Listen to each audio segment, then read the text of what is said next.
Chers élus de Dieu, et vous qui jusqu'aujourd'hui prenez Dieu pour votre ennemi, je tiens à partager ces informations avec vous.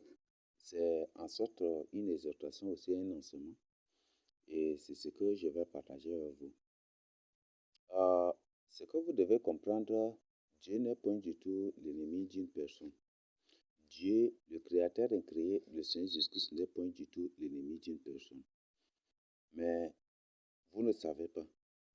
En ces derniers temps, si vous sortez en évangélisation et que vous partagez la parole de Dieu avec les gens, beaucoup disent, est-ce que si Dieu est bon, pourquoi il punit? Si Dieu est bon, pourquoi il fait telle chose, telle chose? Si Dieu est bon, si Dieu est amour, pourquoi il permet telle chose? Si Dieu est bon, si Dieu est amour, pourquoi il est en train de souffrir ainsi? Pourquoi? Si Dieu est vraiment amour, va-t-il le laisser dans la pauvreté, dans cette condition de vie exécrable et misérable dans laquelle il vit? Et là, c'est ce que beaucoup de gens disent. Oui, Dieu est bon et Dieu est amour. Vous ne le savez pas. Avant tout, je tiens à partager avec vous. Quand Dieu avait créé l'homme à son image et à sa ressemblance, Adam est le fils de Dieu. Dieu l'a créé à son image et à sa ressemblance. Donc Adam est le fils de Dieu. Dieu l'a créé. Donc Adam est le fils de Dieu. Et comme après Adam avait perdu sa divinité, en écoutant la femme, en se laissant tromper, mentir. Lorsqu'il était tombé dans le péché, Dieu, il était dépouillé de tout. Il était dépouillé dépouillé même de presque tout. Alors, le Seigneur Jésus-Christ est descendu, est venu. Lui, fils de Dieu aussi. Lui, fils de Dieu. Lui-même, Dieu même aussi, est descendu. Et le but de cela, c'est pour que ce qui est incorruptible que Dieu nous a donné, que Satan a volé, c'est pour nous ramener, pour nous restituer cela. Pour rétablir c'est pour rétablir l'incorruptibilité, pour rétablir notre nature incorruptible, immortelle, invincible, parfaite. Et c'était ça.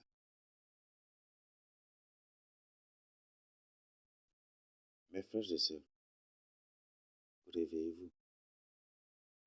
Nous sommes le Fils de Dieu. Le but de ça, c'est pour vous faire comprendre que nous sommes le Fils de Dieu. Le premier, Adam, est mortel. Et le deuxième, Adam, est immortel. Et aujourd'hui, c'est ça, c'est que nous sommes le Fils de Dieu. C'est ce que vous devez comprendre. Si tu es un vrai humain créé à l'image et à la ressemblance de Dieu, ce que tu dois comprendre, c'est que tu es enfant de Dieu. Mais si tu n'as pas Christ dans ta vie, c'est que tu n'es pas encore enfant de Dieu. Parce qu'aujourd'hui, pour être enfant de Dieu, selon Jean 1, verset, je crois que c'est le verset 10 ou 11 à 12, si vous lisez, la Bible est très claire. À tous ceux qui l'ont reçu, à tous ceux qui croient en son nom, il leur a donné le pouvoir de devenir enfants de Dieu. Il y a des gens qui sont des enfants de Dieu, il y a des gens, et nous les autres, nous sommes les fils de Dieu. Et ne confondez pas les fils de Dieu avec les fils de Dieu aussi, peut-être certains ne vont pas comprendre. Bon, ne vont pas comprendre cela pour comprendre. Ne confondez pas les fils de Dieu avec les fils de Dieu. Dans certains contextes, les fils de Dieu nous renvoient à l'ange, aux anges, aux saints. Les anges se sont appelés des saints aussi de Dieu. C'est ce que vous devez comprendre. Et dans certains contextes, le terme fils de Dieu utilisé dans la Bible, c'est pour désigner ceux-là. C'est pour dédier les vrais enfants de Dieu. C'est pour désigner même les fils de Dieu en tant que tels. C'est les hommes de Dieu. C'est pas de nous. Donc, il y a des enfants de Dieu, il y a des fils de Dieu aussi. Je crois que même Dieu a appelé Jacob son fils, n'est-ce pas? Mon frère, si tu as Christ dans ta vie, si tu te dis chrétien, et que tu tiens tel langage, pourquoi si Dieu amour, il me laisse souffrir comme ça? Pourquoi si Dieu amour, il me laisse dans la pauvreté comme ça? Pourquoi si Dieu m'aime là, je vais sauver? Est-ce que je vais? Pourquoi? Si Dieu est bon, il y a des gens qui disent, si Dieu est bon, est-ce qu'il va permettre des catastrophes sur la terre? Pourquoi il va permettre des guerres et des choses sur la terre? C'est ce que les gens disent. Mon frère, ma soeur, au temps de Adam, le premier homme,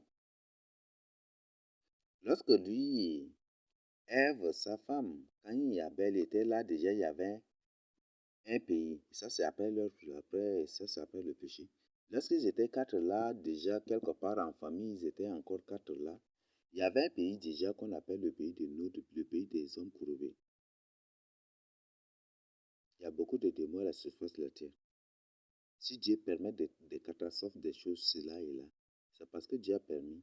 Dieu lui-même a annoncé leur décision.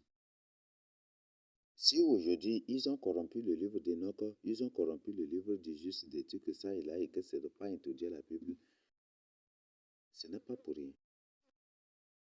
Ce n'est pas, et c'est parce qu'ils savent bien que ces livres-là détiennent beaucoup de secrets et on détient beaucoup d'informations à l'humanité. Et c'est comme ça qu'ils ont tout fait pour corrompre ces livres-là. Il y a beaucoup d'autres livres aussi. Mon frère, ceux qui sont détruits par les catastrophes et les fléaux, dans la plupart des cas, ce ne sont pas des humains normaux créés à l'image et à la ressemblance de Dieu comme toi et moi. C'est pourquoi tu dois te réveiller. La preuve que Dieu t'aime, c'est ton existence. Si tu es encore en vie, sais bien que Dieu t'aime. La preuve que Dieu t'aime, c'est que tu trouves de quoi manger, jour et nuit. L'amour de Dieu, ce n'est pas dans les richesses.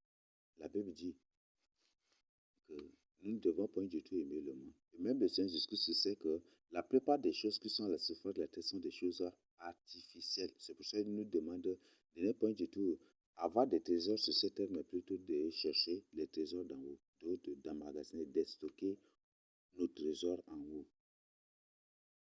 Parce que la plupart des trésors d'aujourd'hui, un jour, ça va disparaître. Dans beaucoup de coins, quand il y avait des tremblements de terre, il y a des maisons qui disparaissent avec de l'or, de l'argent dedans, n'est-ce pas? Avec même les voitures qui tombent, qui disparaissent qui glissent sous la terre ou qui tombent, qui disparaissent comme ça sous la mer, dans les mers, les océans et qui sont emportés, balayés, emportés, ça, c'est parti comme ça, n'est-ce pas? Ne cherche pas les richesses, ne cours pas derrière les choses incertaines de ce monde. Et ne place pas ta foi sur ces choses-là pour marcher avec le Seigneur Jésus-Christ. Ne place pas du tout ta foi sur les choses de ce monde pour marcher avec le Seigneur Jésus-Christ, mais place plutôt ta foi en Jésus-Christ pour marcher avec le Seigneur Jésus-Christ pour ton salut. Ne bâtis pas du tout ta foi sur les choses de ce monde-là pour marcher avec le Seigneur Jésus-Christ, mais bâtis plutôt ta foi en Jésus-Christ pour ton salut. Mes frères et sœurs,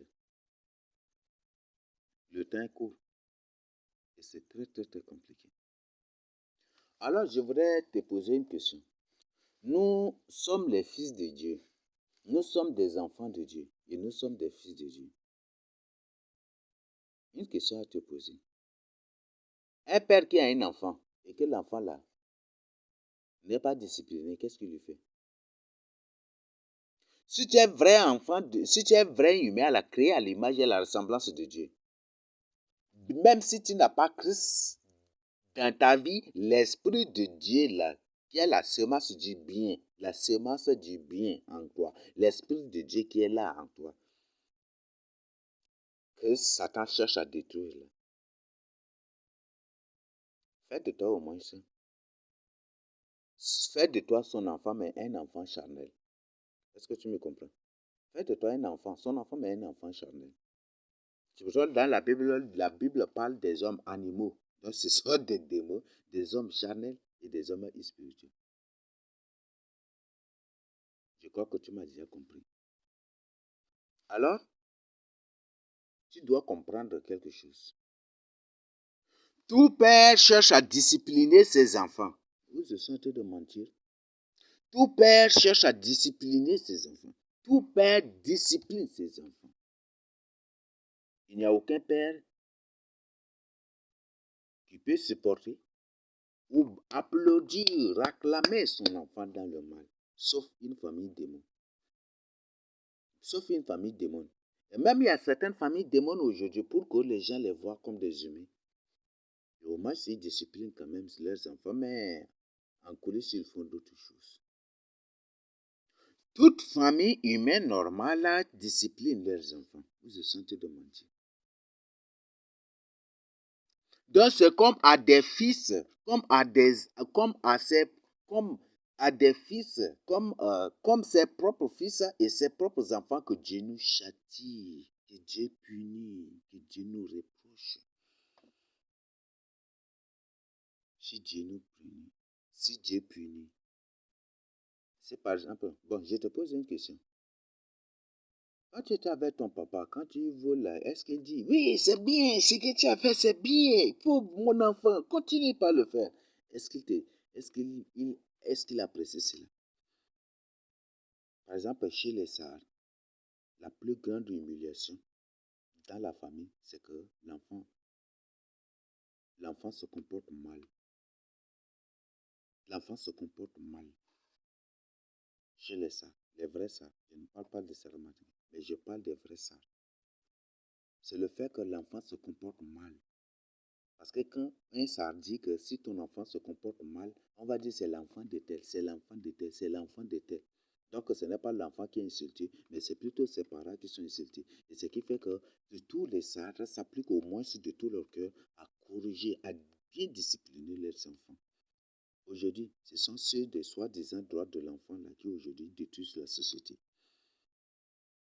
Chaque famille au moins se cherche à bien, chaque famille au moins ça, je parle de ça. Il ne s'agit pas seulement de ça, mais des vraies familles humaines normales, créées à l'image et à la ressemblance de Dieu, qui se trouvent partout sur la terre, cherchent au moins à discipliner leurs enfants.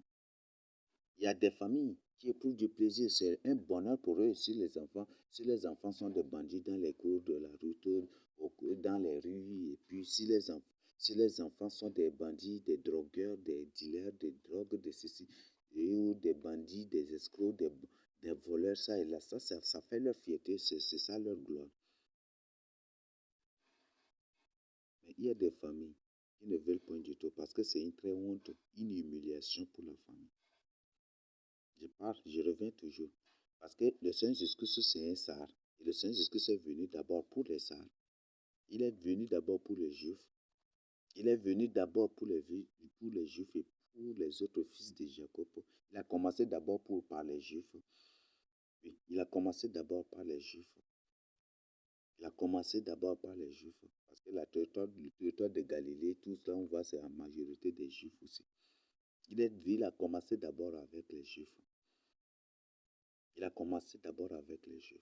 Et par la suite, il leur ordonne que maintenant, nous, les vrais fils de Jacob, de la tribu de Judas, de Benjamin, ça et là, que nous devons maintenant, qui constituent le rang de Judas, que nous devons maintenant partir partout pour témoigner. Donc, je prends toujours le cas de ça. La plus grande honte, la plus grande humiliation pour un Sahara,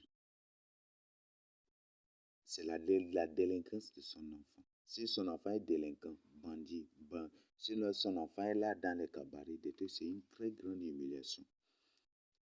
La plus grande humiliation, ce qui fait que les Sahara ne supportent pas. Si un enfant est si l'enfant d'un Sahara est dans l'occultisme, dans la sorcellerie, parfois il tue l'enfant ou soit, et comme après il y avait problème des droits de l'homme, ça et là, il les chasse même. Et certains même sont tués, brûlés même vifs aussi.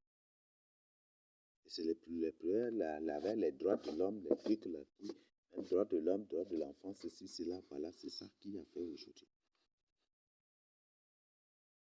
Mes frères et sœurs, je vous invite vraiment à la repentance.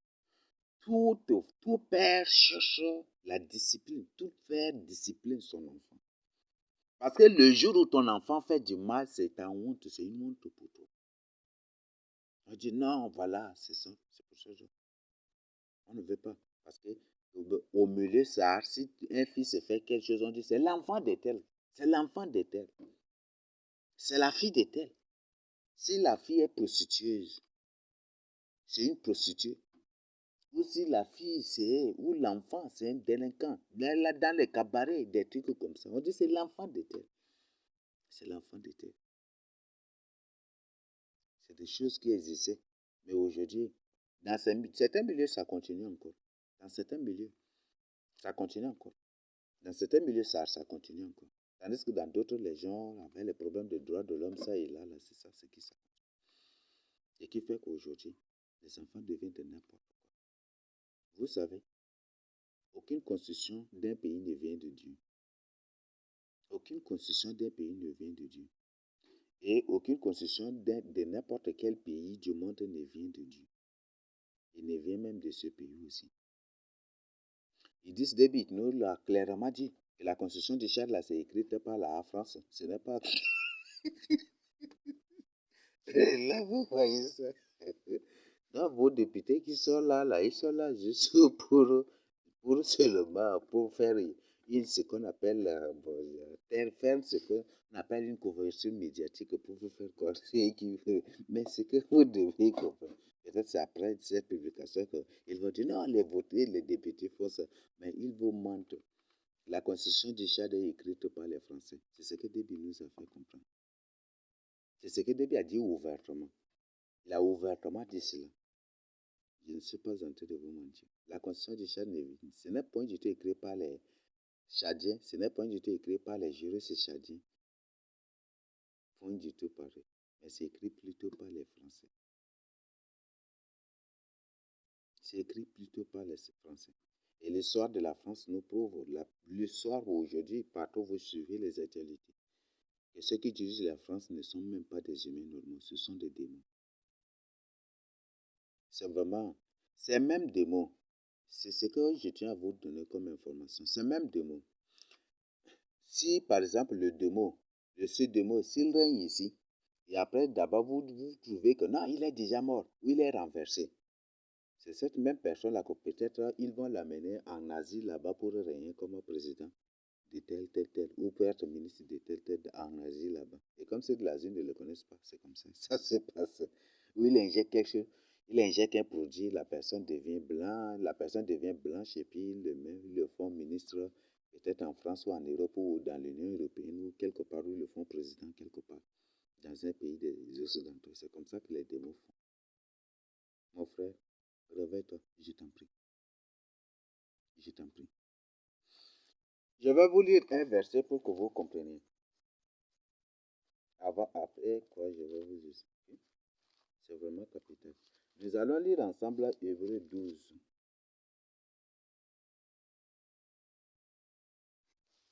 Nous allons lire ensemble Hébreux 12, le verset 5, jusqu'à pour finir au verset 11. Hébreux 12 du verset 5. Vous voyez, 12 c'est pour renvoyer au fils de Jacob les 12 tribus. Et 12 c'est un chiffre vraiment parfait. Un chiffre vraiment parfait. Et le verset 5, 5 c'est le chiffre de la loi. Vous voyez ça? Encore, on voit ça? Ça c'est vraiment capital. Et jusqu'au verset 11. Et si ça part jusqu'au verset 11, le chiffre 11, c'est un chiffre de décision. Donc, c'est pour dire que le chiffre 11, c'est pour parler aussi de l'Antichrist, qui viendra pour renverser l'ordre que Dieu a établi. Alors, l'ordre que Dieu a établi, c'est l'ordre de corriger nos enfants. Et si Dieu nous ordonne de corriger les enfants, et si nous sommes pour ces enfants, si toi, tu es son enfant, tu es créé à son image et à sa ressemblance, tu n'es pas un démon, tu n'es pas un démon, tu n'es pas une semence de Satan, mais tu es créé plutôt à son image et à sa ressemblance, et tu ne veux pas vivre, tu ne veux pas faire sa volonté, tu ne vis pas dans ses règles, dans ses lois. Est-ce que tu crois qu'il va te laisser? Bon, fais cela avec ton père. Va, habite dans la maison de ton père, et fais commettre des désordres si vous allez vous entendre avec ton père. Non, vous n'allez pas du tout vous entendre. Comment est-ce que ton père là est de même nature aussi? Parce qu'un père qui boit ne va pas dire à son enfant, non, ne bois pas, ça c'est impossible. Parce que la bonne éducation commence par soi. Le bon modèle, ça vient de ta vie d'abord, n'est-ce pas? Nous lisons. Et vous avez oublié l'exhortation qui vous est adressée comme à des fils. Mon fils, ne méprise pas le châtiment du Seigneur et ne perds pas courage lorsqu'il te reprend. Car le Seigneur châtie celui qui leur aime.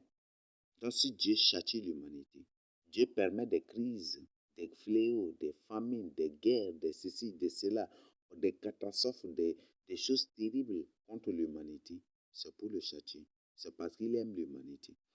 Ton père qui t'aime, c'est celui-là qui te corrige.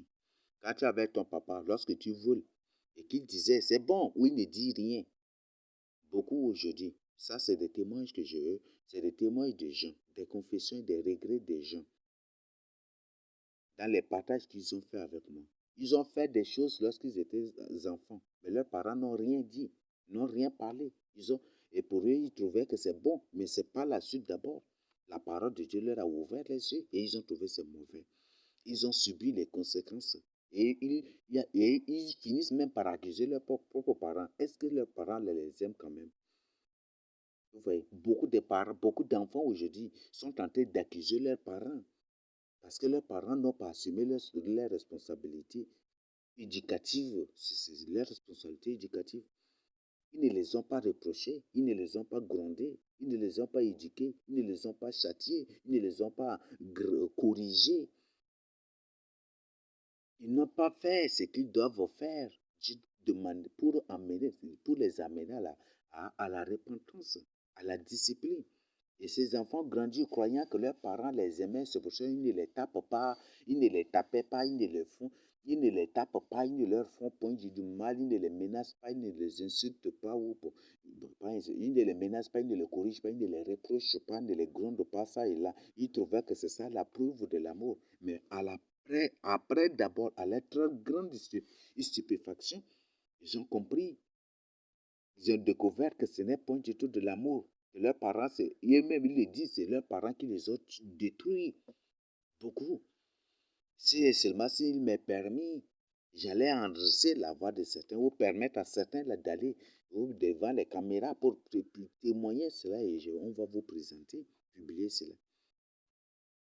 D'enfants, beaucoup d'enfants aujourd'hui, c'est eux qui accusent les parents.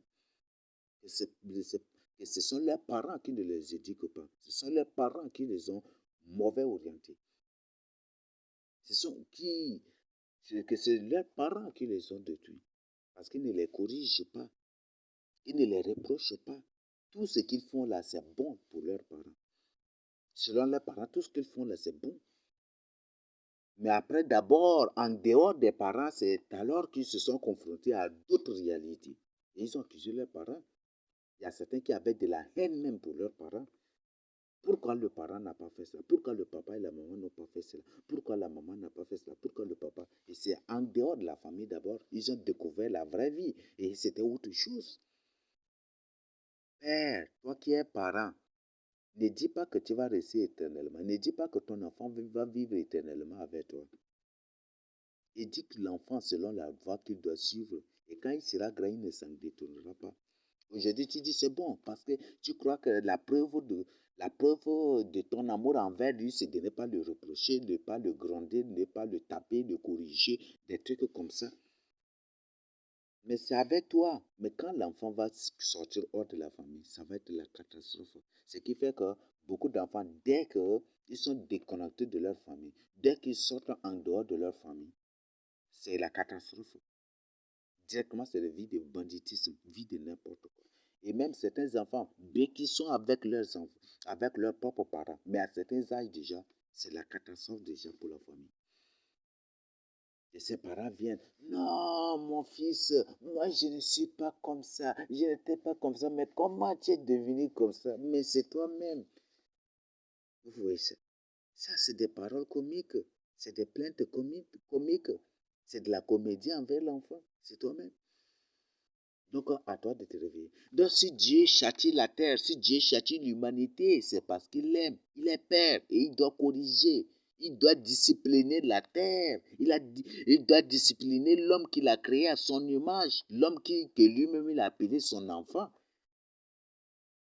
Tous à la surface de la terre, on est des enfants de Dieu. Mais il y a des enfants de Dieu spirituels, ceux qu'on les appelle des disciples du Seigneur Jésus-Christ. Il y a des enfants de Dieu charnels qui sont ceux-là qui sont des humains normaux, mais qui n'ont pas Christ dans leur vie, qui vivent selon le monde. Ce sont des hommes charnels.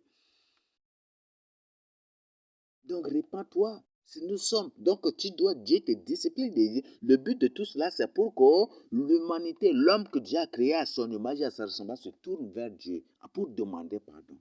Quand, par exemple, toi qui es papa qui me suis, toi qui es maman qui me suis, toi qui es père de famille qui me suis, toi qui peut-être as des enfants d'autres qui me suis, si ton enfant fait du mal, il commet un péché ou il fait quelque chose et qu'il se tourne vers toi pour te demander pardon, est-ce que tu vas le taper encore? Est-ce que tu vas le châtier encore? Est-ce que tu vas le corriger encore? Est-ce que tu vas le punir encore? Nous, d'autres, on était bien corrigés. On était bien corrigés. On n'a point du tout pris ça comme un mal. On n'a point du tout pris ça comme un mal. On était bien punis. On n'a point du tout pris ça comme un mal. Mais c'était un gain. C'est une bénédiction. C'est une bénédiction.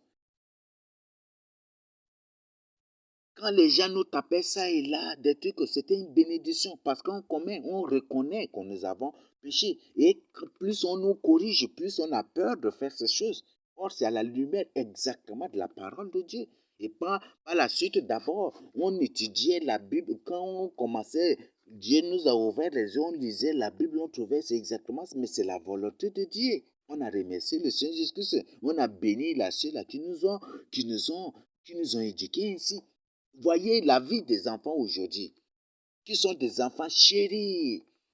Comment ils sont, comment sont leurs vies. Leur vie, c'est du chaos, c'est du cataclysme, c'est du désordre, c'est de n'importe quoi. Parce qu'ils ne connaissent pas jusqu'aujourd'hui, ils ne connaissent pas ce qu'on appelle la punition dans leur vie. Ils ne connaissent pas, ils n'ont jamais du tout subi une punition ou une correction. Rien, rien. Tout ce qu'ils faisaient, c'est bon. Et comme c'est bon, et ce qui fait qu'aujourd'hui, leur vie est devenue une vie ennemie de la société. Une vie ennemie de la société, une vie de désordre, une vie terrible. Donc si Dieu aujourd'hui punit la terre, punit ceux-là qui ne vivent pas dans sa crainte, ce n'est pas pour rien, c'est la preuve de l'amour de Dieu. C'est la preuve de l'amour de Dieu. Tout comme toi, si tu as un enfant, si l'enfant fait du mal, tu le punis, tu le grondes, tu le tapes, tu le chicotes, tu le punis d'une autre manière. Parfois, tu lui refuses la boule, le manger même. Oui, tu lui refuses à manger même. Ou tu le punis pour ça. Quand l'enfant refusait de travailler dans beaucoup de familles, comme l'enfant refuse de travailler, les gens ne lui payent même pas d'habits. Les parents décident de lui donner rien faire pour lui. C'est une sorte aussi de punition. Et dès que l'enfant s'applique déjà à aider la famille des trucs, c'est alors que c'est c'est de l'éducation.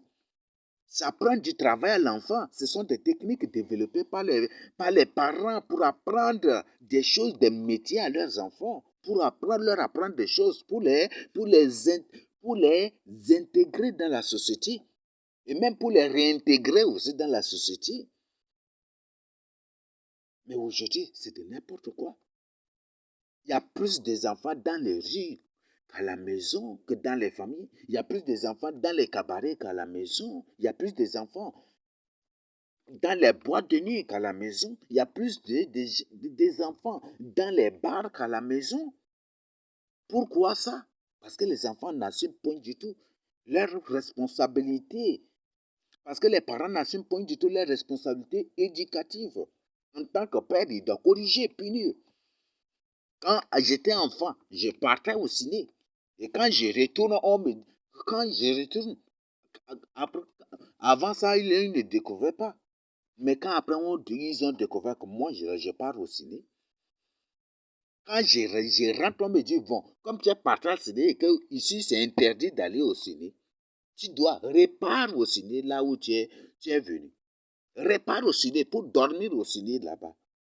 Ça m'a travaillé. Mes frères, je n'ai pas du tout trouvé ça comme un mal. Et lorsque je me suis obstiné des trucs, mais moi-même après, j'avais subi les conséquences. J'aimais beaucoup les ciné, suivre les vidéos, des trucs ça et là, des trucs.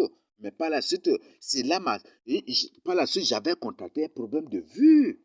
J'avais contacté un problème de vue. Ça m'a servi de leçon. Ah, j'avais même dit, Si je savais, j'allais écouter ma mère parce qu'elle m'interdit d'aller au ciné, d'aller voir les films, des trucs comme ça. Je dois rester à la maison et j'ai refusé. Parfois, il m'arrive d'aller et de retour.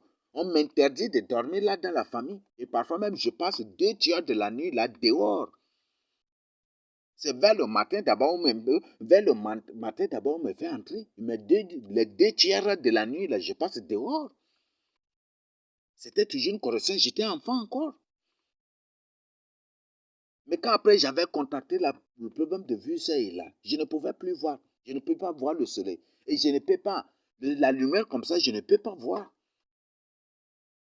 En allant à l'école, même ces problèmes, des trucs que c'était, mais les larmes la coulaient seul. Ça m'a servi de leçon. Et j'ai dit, ah, c'est ça. J'ai pris mon temps, j'ai prié. Et après, j'avais pris mon temps, j'avais prié. J'ai dit au Seigneur, je me répands et je regrette les péchés que j'ai commis.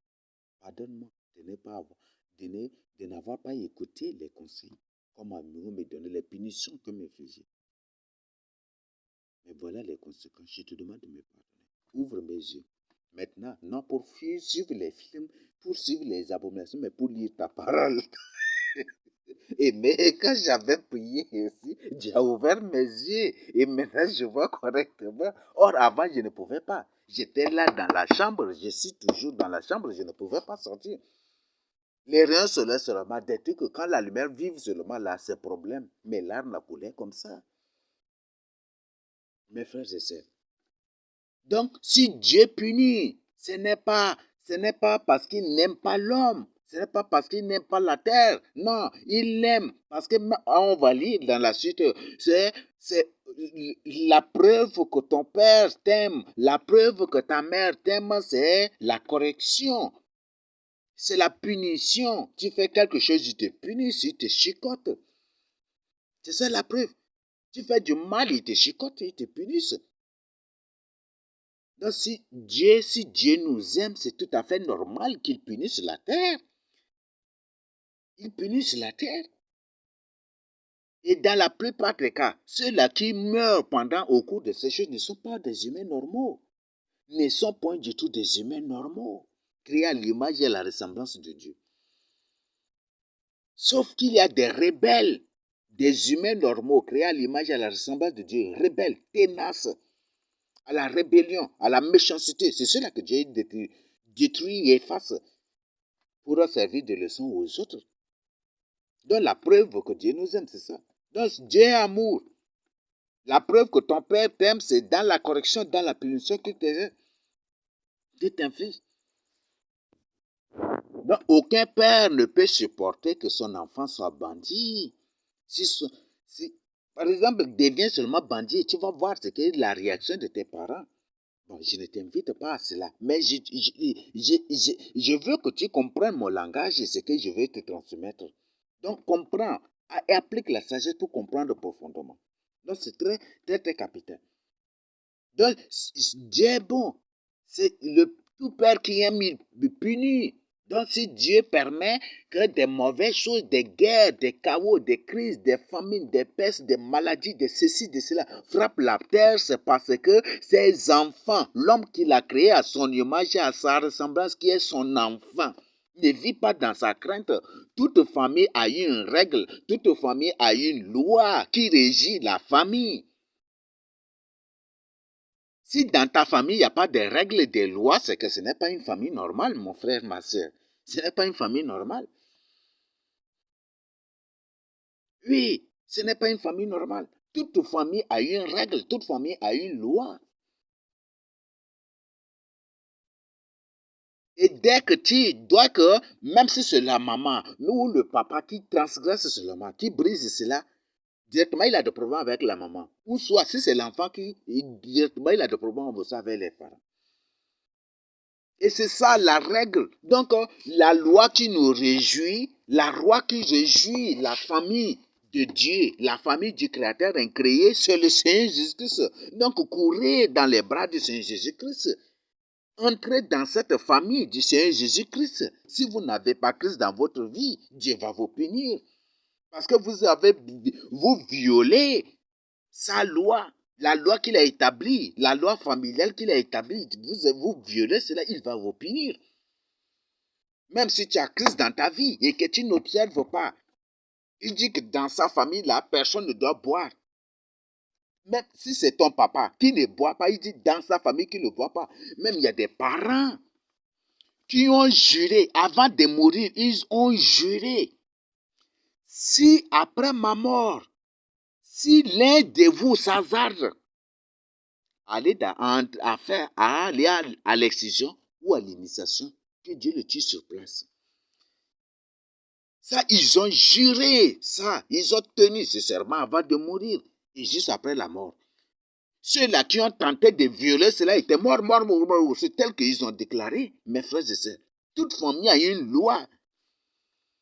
Il y a des familles dans la Bible même. Au temps de Jérémie, il y avait une famille. C'est les Récabites ou c'est quoi? Donc, le papa avait juré que vous n'allez point du tout vous bâtir une maison et vous n'allez point du tout boire et vous n'allez point du tout vous comporter de manière corrompue comme là les autres fils de Jacob. C'est ça ce qu'ils ont dit. Et les fils là ont obéi. Jérémie les a conduits dans le temple pour leur service divin et ils ont dit non, notre père a juré ça. Nous, on ne va pas le faire. Et par la suite, qu'est-ce que Jérémie a dit? Oh, enfant d'Israël, oh, enfant de Juda, n'avez pas vous voyez ça? Si eux, ils écoutent la loi, ils mettent en pratique, ils observent l'ordonnance de leur père. Pourquoi vous ne faites pas cela? Pourquoi vous n'obéissez pas à la loi de Dieu, qui est notre Père? Donc, mon frère, ma soeur, donc, si tu es dans la famille de Jésus-Christ, tu te dis, je suis chrétien, je suis chrétien, c'est très bien d'être chrétien, mais est-ce que tu vis dans la loi familiale là, que Dieu a établie? Est-ce que tu vis dans ça? Dans la famille de Dieu, il dit, tu ne dois pas boire. Est-ce que tu ne bois pas? Mais si tu continues à boire, c'est que tu as violé la loi. Et en tant que père de la famille, il va te punir, mon frère, ma soeur. Il va te punir. Il ne va pas te laisser impuni. Il y a dans certaines familles, c'est le papa qui décide du mariage de l'enfant. Même aujourd'hui, dans certains, ça continue encore.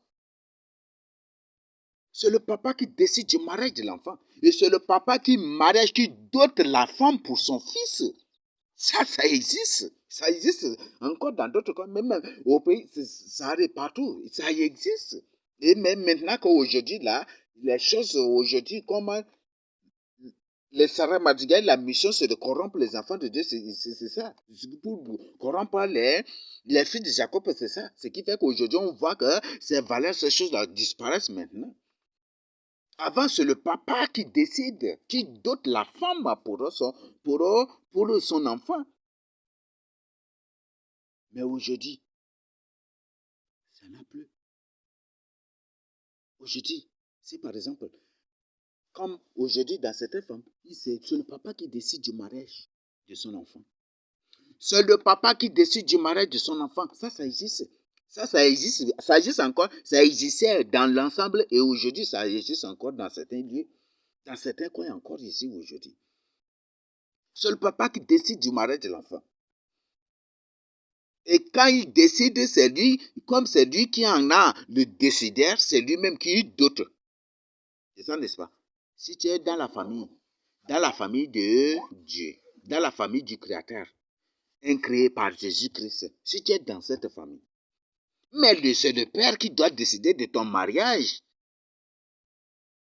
Et si lui n'a pas décidé de ton mariage, et que toi tu décides de te marier, tu n'as rien. Ce qui fait que tu vas souffrir. Parce que quand le papa, ici au Tchad, ça c'est une réalité, ici au Tchad et à Sahar, quand le papa décide le mariage de son enfant, c'est lui-même qui dote. Et après avoir doté, il bénit son enfant, il bénit sa fille, il bénit son enfant, il bénit sa belle-fille. Il met à leur disposition des choses. Et tout le temps, c'est lui-même qui vient parce que c'est ça. Ça continue. Aujourd'hui, tu dis que je suis chrétien, mais ce n'est pas Dieu qui a décidé ton mariage. Tu es là. Ce qui fait que tu es en train de souffrir parce que ton mariage n'est pas béni par Dieu. Le fait que ton mari t'a doté, est-ce que c'est la volonté de Dieu? C'est pas Dieu qui a décidé de ton mariage. C'est Dieu, Dieu notre Père. Il n'a pas décidé cela. Même si l'homme t'a doté et que tu n'as pas reçu la bénédiction de Dieu, ce n'est pas un mariage béni par Dieu. Ce qui est là, ce qui fait que tu es en train de, même si tu as doté une femme, tu ne l'as pas dotée, ou l'homme t'a doté ou ne t'a pas doté, que si ce ne vient pas de Dieu, tu n'as pas la bénédiction de Dieu. Ce qui fait aujourd'hui que les familles souffrent. Le début du mariage heureux, après catastrophe, chaos, désastre, même le sang coule encore.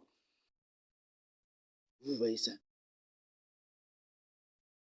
Donc, quand Dieu lui-même décide, mon fils, c'est le temps, il est temps de te marier. Quand il te dit, il est temps de te marier, lui-même, il met à ta disposition de l'argent. Lui-même, il te donne de l'argent. Et quand il te donne de l'argent pour doter, ou il donne de l'argent à l'homme là pour te doter, lui-même, il prend le soin de vous bénir. Et à tout moment, comme c'est lui-même qui vous a demandé de vous marier, lui-même, il vient tout le temps à votre secours.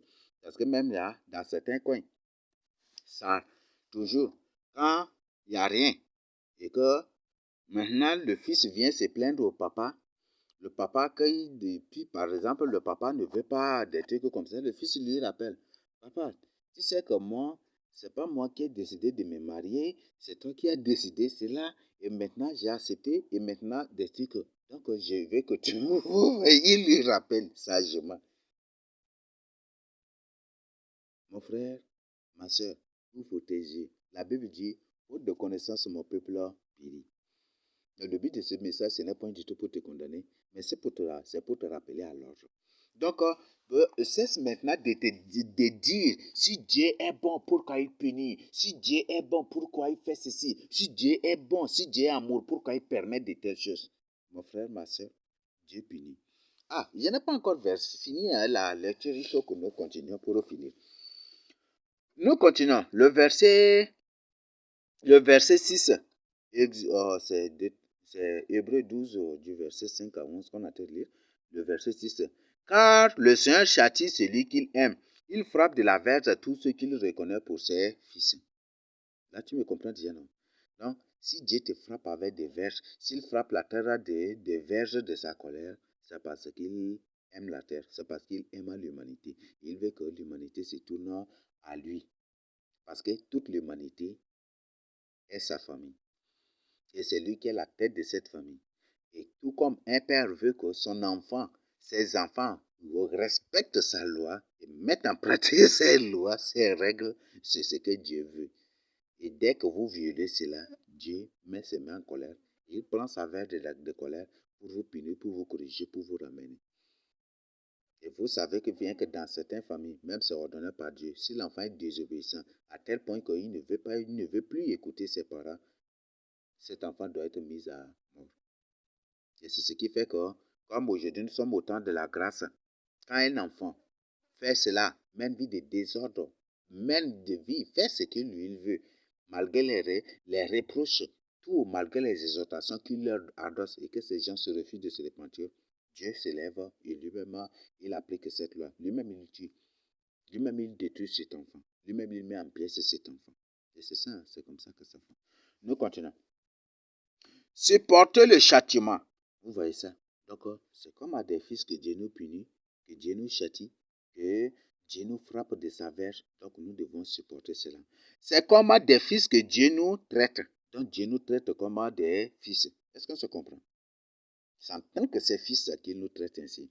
Quel est le fils qu'un père ne châtie pas? Là, est-ce que tu n'as pas de réponse à cette question? C'est une question qui t'est adressée. Est-ce que si véritablement tes parents t'ont aimé, t'aiment, est-ce qu'ils ne t'ont pas tapé une fois dans ta vie? Est-ce qu'ils ne t'ont point du tout reproché? Donc, je crois que là, tu as déjà tes réponses à cette question. Tu n'as pas besoin que j'explique cette partie. Mais si vous êtes exemple du châtiment auquel là, tous on part, vous êtes donc des enfants illégitimes et non des fils. Oui, dans la plupart des cas, chez les SAR, un SAR s'il a un enfant adoptif, il le reproche une fois, deux fois, ou en maintes reprises, et que l'enfant ne se répond pas, il voit l'enfant là seulement avec les regards. Il le regarde seulement avec les regards. Plus jamais des trucs où il renvoie l'enfant, ou c'est des trucs il laisse seulement l'enfant là comme ça. Il le laisse, il ne le reproche plus, il ne dit plus rien autre. Ça, c'est ce qui se passe chez les sages. Ça se passe partout. Alors, si tu es enfant de Dieu et que Dieu ne te punit pas, tu fais tout. Il ne te punit pas, c'est que tu n'es pas son fils. C'est une preuve. Depuis que peut-être tu nous traites des envoûtés, tu combats le message de sanctification, tu combats la vérité, tu cherches à détourner les âmes de Dieu. Et que jusqu'à aujourd'hui, Dieu ne t'a pas encore puni. Il n'a rien fait et il te laisse encore. Malgré que tu ne t'es jamais du tout repenti, tu n'as pas demandé pardon aux victimes, tu n'as pas demandé pardon à ceux que tu as offensés. Jusque-là, tu es là et que rien ne t'est arrivé, c'est que tu n'es pas enfant de Dieu. Je reprends le verset. Mais si vous êtes exempt du châtiment auquel tous ont part, vous êtes donc des enfants illégitimes. C'est que tu n'es pas un enfant de Dieu. Vous comprenez déjà? Vous n'êtes point du tout des enfants. Donc vous êtes des enfants illégitimes et non des fils. Vous ne l'êtes point du tout. Ça doit te servir de leçon. C'est une preuve que tu es dans le culte. C'est une preuve que tu es dans les ténèbres. C'est une preuve que tu as pour père Satan. Parce que c'est Satan qui ne punit pas ses enfants. Est-ce que vous quoi? Quand vous avec Satan là, tout est permis avec Satan. Donc même mange, bois, régis-toi, libre à l'ambiance, fais ce que tu veux. Combat des trucs, mais avec Satan il n'y a pas besoin. Mais avec Dieu, si tu n'es pas enfant de Dieu, si tu es véritablement un enfant de Dieu, dès que tu fais quelque chose là, Dieu te corrige, il te reproche. Il te reproche. Peut-être qu'il te reproche en révélant cela directement à un élu. Voilà, tu as commis telle chose. La personne t'appelle, bon, j'ai reçu une vision sur toi que tu as fait cela. Est-ce que c'est vrai? J'ai reçu une vision sur toi que voilà, tu as telle intention, ou tu veux faire cela, cela, cela. J'ai reçu une vision ou révélation que voilà, c'est ça. Ou peut-être lors d'un enseignement du Seigneur, la personne ne t'a jamais du tout vu faire cela. La personne ne t'a pas du tout vu faire cela. Mais le Seigneur va orienter la personne pour donner une exhortation. Et dans l'exhortation, tu vas trouver là. Et si le but c'est pour t'amener à la repentance. Alors, réfléchis bien. Et si, par exemple, malgré toutes ces informations, tu t'obstines encore, tu ne veux pas, le Seigneur te punit. Ce qui fait que certains tombent malades, certains, peut-être ils font quelque chose leur arrive pour leur servir de leçon. Mais si tu, malgré tout ce que tu fais, le Seigneur n'est rien, dis rien, tu es là, rien ne t'est arrivé. Mon frère, ma soeur, je t'invite vraiment à réfléchir sur tout. Et si tu es un enfant illégitime, tu n'appartiens pas du tout. C'est que tu es une sémence de Satan. Tu n'es pas enfant de Dieu, tu n'es pas né de Dieu. Donc tu es un autre enfant qui est parmi les enfants de Dieu. Là, c'est pour ça que Dieu ne va pas prendre. C'est exactement aussi l'attitude de Sarah aussi. Envers les enfants qui ne sont pas leurs enfants avec leurs enfants. Vous voyez ça? D'ailleurs, puisque nos pères, selon la chair, nous ont châtiés et que nous les avons respectés, ne devons-nous pas, à bien plus forte raison, nous soumettre au Père des esprits pour avoir la vie? Donc, si ton père qui te punit, qui te châtie, qui te corrige, malgré tout ce qu'il fait, tu le respectes. Ou c'est ta mère, tu le respectes, tu l'honores.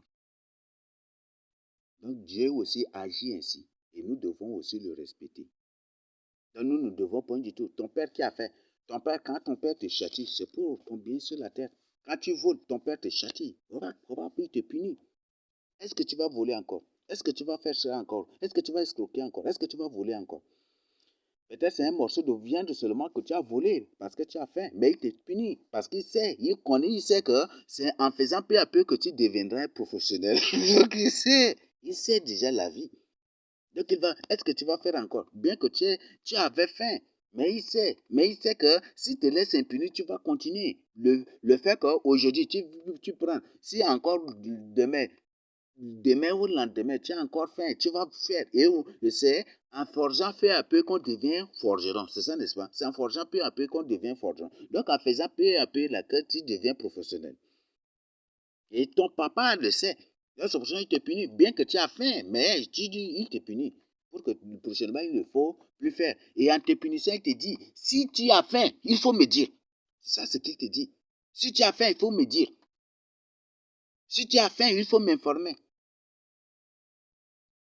Ou certains parents ne vont même pas dire cela, mais automatiquement, eux-mêmes, ils vont s'arranger à leur niveau d'arranger des nourritures, des choses là qui, peut-être même s'ils ne sont pas là et que tu as faim, tu peux même toi-même aller ramasser. Là, eux-mêmes, lui mettre et exposer cela là, c'est à la vue de tout le monde pour que celui qui a faim s'en approche pour manger.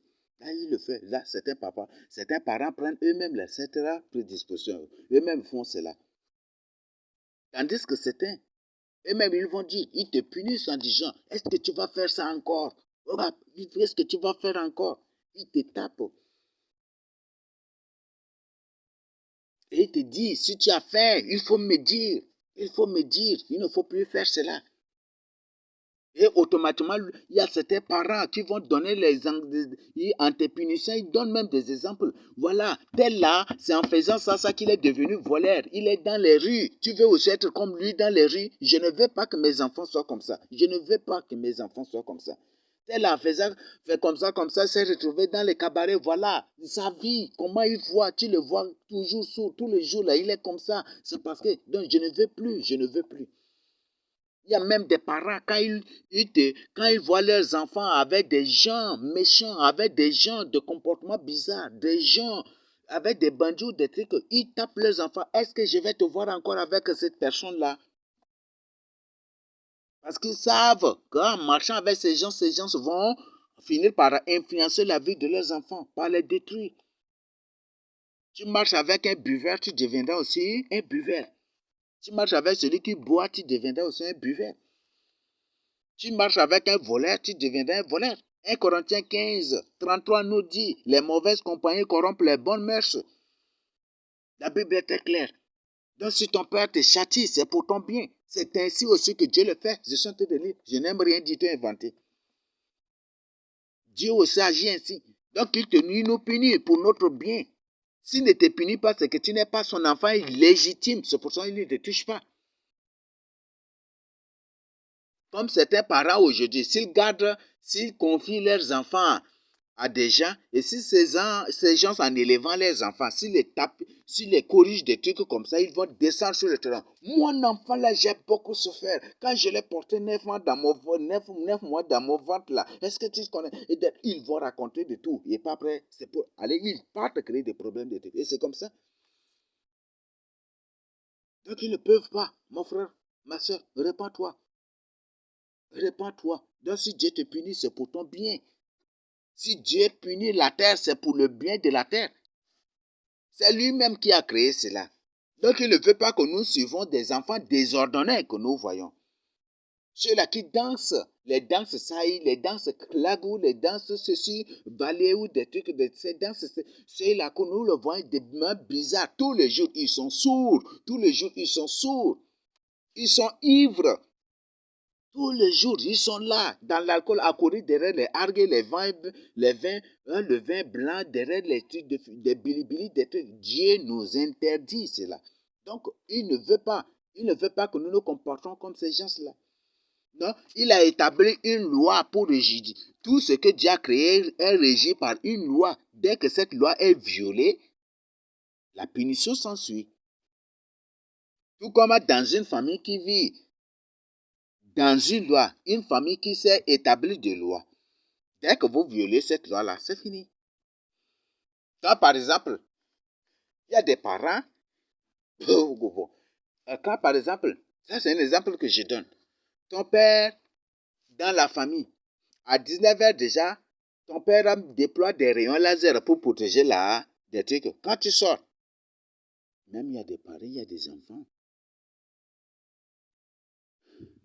Il y a des enfants auxquels les parents ont dit, vous, vous pouvez sortir. Si vous sortez, donnez les motifs avant de sortir. Mais si vous sortez et que vous ne donnez aucun motif, ne retournez plus ici à la maison.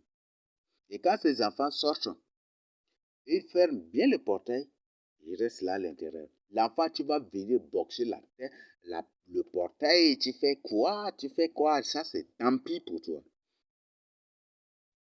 Et ces enfants, parfois, sont obligés de passer la nuit dehors parce que c'est une loi.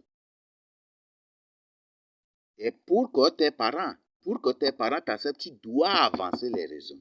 Tu dois te justifier. Pourquoi tu étais sorti et tu as mis tel temps dehors. Tu vas expliquer cela. Et tu dois expliquer. Ça, ce sont des lois. C'est ça l'éducation des aînés. C'est l'éducation que des parents doivent imposer à leurs parents, à leurs enfants. Et je dis, les droits des enfants, c'est des droits des enfants, là, dressent les enfants contre leurs propres parents. Ils dressent les enfants contre leurs propres parents. Tout ça, c'est la houlette des autorités. Ils dressent les enfants contre leurs propres parents. Vous voyez ça? Ça, c'est vraiment terrible. Ah, je n'ai pas encore fini. Nous continuons. Nos pères nous châtiaient pour peu de choses, comme ils trouvaient bon. Mais Dieu nous châtie pour notre bien, afin que nous participions à sa sainteté. Est-ce qu'on se comprend? Donc, si ton père te châtie sur cette terre, c'est pour ton bien. C'est pour ton bien terrestre, pour peu de temps. Mais Dieu nous châtie pour notre bien terrestre éternel. Mon frère, donc si Dieu aime amour, et c'est dans son amour là qu'il punit. Dieu est bon, et c'est dans sa bonté, dans sa sainteté, dans sa justice, dans ses lois, et selon ces lois-là qu'il punit, qu'il corrige, qu'il reproche, qu'il permette de mauvaises choses dans le but d'amener ceux-là qui ont véritablement sa crainte à la repentance, de les amener, de les ramener dans sa famille.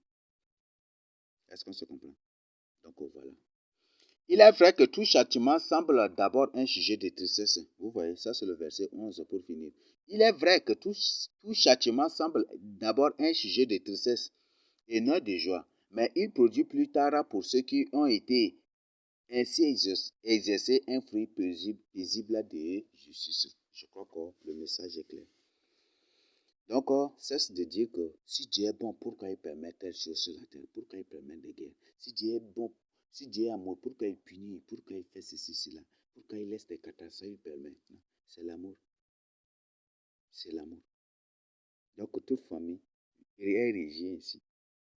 Si dans ta famille, si ta famille n'est point du tout régie ainsi, c'est qu'il y a un problème. C'est que ce n'est pas une famille. Soit c'est une famille sataniste, ou soit c'est une famille démon. Parce que n'importe quelle famille, dans n'importe quelle famille, tu vas voir que les pères sont stricts, les parents sont stricts envers les enfants. Ils veulent que les enfants réussissent. Ils veulent que les enfants ne se comportent pas comme des gens de la rue. Parce que tout ça, et tous les studios chadiens, et partout dans ces familles, vous allez trouver que quand un enfant se comporte mal, si un enfant est voleur, c'est toute la famille qui est humiliée. C'est toute la famille qui est humiliée. C'est pour ça que dans la Bible, on dit tel père, tel fils. Donc on va dire que c'est parce que son père est comme ça que lui aussi se comporte comme ça. Oui, c'est comme ça. Ce qui fait que dans la plupart des cas, ici au sud et chez les Sards, quand un Sard punit son enfant, est-ce que tu me vois faire cela? Moi, ton père même, je n'ai point dû te faire cela. Je ne suis point du tout comme ça. Pourquoi? Tape, il tape l'enfant d'être comme ça. Vous voyez ça? Si c'est la maman, c'est le même langage aussi. Les mêmes paroles aussi. Donc, c'est comme à des enfants que Dieu nous punit. C'est parce que nous sommes ses fils qu'il nous punit. Et si Dieu ne te punit pas, c'est que tu n'es pas son enfant. C'est que tu es un enfant illégitime. Donc, c'est pour dire que tu n'es pas sa semence. Un enfant illégitime n'est pas une semence, n'est-ce pas? Si je suis, par exemple, euh, j'ai un enfant, mais oui, c'est mon enfant, mais c'est un enfant illégitime. C'est que ce n'est pas ma semence, n'est-ce pas? D'accord? Si tu n'es pas une semence de Dieu, quel que soit ce que tu fais parmi les enfants de Dieu, il ne va même pas te punir. Mais c'est lorsque toi-même tu oses combattre ou attaquer les vrais enfants de Dieu qu'il s'élève pour te montrer qui il est. Parce que dit le Seigneur Jésus a dit, il ne nous laissera point du tout orphelins. Je ne vous laisserai point orphelins. C'est ça, non? Je ne vous laisserai pas orphelins. Donc, c'est ce que le Seigneur Jésus-Christ a dit. Donc, voilà, c'est ce que vous devez comprendre. Donc, Dieu est véritablement amour et tout père qui aime vraiment son enfant le punit, le corrige et le ramène sur le droit chemin. Tout père qui aime vraiment son enfant, c'est ça ce qu'il fait aujourd'hui. Mais si un père veut que son enfant soit dans les cabarets, mène sa vie de désordre, des trucs comme ça, ce n'est même pas, ça c'est pas vraiment une famille normale. C'est pas vraiment des gens normaux. C'est ce que vous devez comprendre. Donc, voilà, cessez ce langage-là à partir de jeudi. Répentez-vous, marchez avec le Seigneur Jésus-Christ, confiez votre vie au Seigneur Jésus-Christ et vraiment demandez pardon. Toi qui as tenu de tels langages, de tels propos, répands-toi, demande pardon au Seigneur Jésus-Christ. Dis au Seigneur Jésus-Christ, je regrette et je te demande de me pardonner d'avoir tenu de tels propos, d'avoir tenu ces langages-là contre toi. Et que toi, mon Père, qui est dans le ciel, qui est au ciel, comme toi, mon Père qui est au ciel, que tu m'exauces, que toi, Jésus-Christ, que tu m'exauces, que tu me pardonnes et que tu fasses de moi parfaitement une nouvelle créature et que tu fasses de moi véritablement ton Fils. Ramène-moi. Et s'il y a quelque chose, si j'ai péché, que tu m'orientes, si j'ai péché, que j'ai fait des choses que toi-même, que soit tu me punisses, que tu me révèles ces péchés, et je vais te demander pardon. Et si toi-même tu reconnais que tu as commis des péchés, n'attends pas à ce que ce soit Dieu. Si tu attends que ce soit Dieu qui te révèle, c'est que tu n'es pas, ou tu attends que ce soit Dieu qui te reproche, ou un frère d'abord qui te reproche, c'est que tu n'es pas un enfant légitime de Dieu. Parce que tout enfant légitime de Dieu, dès qu'il pêche directement, il dit j'ai péché. Quand David avait ordonné le recensement, malgré l'insistance de ce qu'il avait fait, et dès qu'on lui avait présenté le nombre de la population et de ceux qui sont en état de porter les armes, tout cela, dès qu'il avait reçu directement, son cœur se battait, il dit j'ai péché. Automatiquement, David a dit j'ai péché. Donc, un vrai enfant de Dieu, celui-là qui est la vraie semence de Dieu, dès qu'il pêche déjà, automatiquement, il dit j'ai péché. Il n'attend pas à ce que ce soit une autre personne qui le reproche. Il n'attend pas à ce que ce soit Dieu qui le reproche ou c'est Dieu qui donne. Non, non. Il lui rappelle ou des trucs comme ça. Non. Automatiquement, ton cœur va te battre et tu vas connaître, tu vas automatiquement savoir que c'est du péché. Par exemple, quand David partait pour couper le bois, ou pour couper le bout de d'habit de Saül, de ça, n'est-ce pas? Et quand en faisant, là déjà, certainement, il avait une autre intention et directement, David dit que son cœur lui bat et directement, il a cessé. C'est ça, n'est-ce pas? Donc, toi, un enfant de Dieu, quand tu fais quelque chose et que c'est un péché, ou en allant faire quelque chose que c'est du péché, automatiquement, ton cœur va te battre, l'esprit va te mettre pression, automatiquement, l'esprit t'ouvre les yeux que c'est mauvais. Donc, si toi, tu n'as pas ces caractéristiques, s'il n'y a pas ces manifestations, ces trucs-là en toi, c'est que tu es un enfant illégitime de Dieu. Tu n'es pas la sémence de Dieu, mais une autre sémence parmi la sémence de Dieu, parmi les enfants de Dieu. D'accord, c'est ça. Si tu fais des choses jusqu'aujourd'hui, le Seigneur ne te punit pas, le Seigneur ne te dit rien, il te voit seulement. Tu es là, tu es tranquille. Rien ne t'est arrivé. C'est que tu n'es pas une sémence de Dieu. Tu es un enfant illégitime. Tu es une autre sémence parmi les enfants de Dieu. Tu es une autre sémence et qui te réclame d'un vrai enfant de Dieu. Donc, c'est ça. Donc, vraiment, ouvre tes yeux. Toi qui es humain normal, qui suis ces gestes-là, ouvre tes yeux pour te repentir. Je crois que le message est clair, même s'il me manque des mots, des compléments, ça et là, des apports, ça là, mais je crois que c'est le résumé et c'est vraiment limpide. Et c'est vraiment limpide et c'est très clair déjà. Limpide, donc, prends ce message au sérieux, partage avec les autres. Nous sommes dans un temps très critique et nous sommes au temps de la fin. C'est le temps de te réveiller du sommeil pour ton salut. Donc, merci. Je partage ça avec vous. Toi qui es vrai enfant de Dieu, ouvre tes yeux pour ton salut. Au nom de Jésus-Christ.